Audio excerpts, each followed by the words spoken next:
পোলারে বিয়া করাইতে যাই। এই পচা মিষ্টি নিয়া পোলারে করাইতে যান বিয়া? মান সম্মান আর থাকবো না। কেন?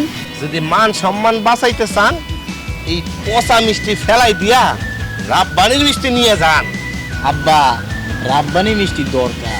তবে এখনই চলে যাও মিরপুরের বিখ্যাত রাব্বানি মিষ্টান্ন ভান্ডার। রাব্বানি মিষ্টান্ন ভান্ডার আমাদের নিজস্ব কারখানায় তৈরি মজাদার মানসম্মত ও উন্নত মানের রুচিশীল মিষ্টি। এখান থেকে বিভিন্ন সামাজিক অনুষ্ঠানে মিষ্টি ডেলিভারির সুব্যবস্থা আছে। আমাদের শাখা সমূহ মিরপুর 10 নং ঝুটপট্টি মোড়, মিরপুর 11 রাব্বানি মোড়। ওদের আরো আছে রাব্বানি হোটেল এন্ড রেস্টুরেন্ট, রাব্বানির মিষ্টি অনেক টেস্টি। প্রোভাইডার গোলাম মোস্তফা আশরাফি।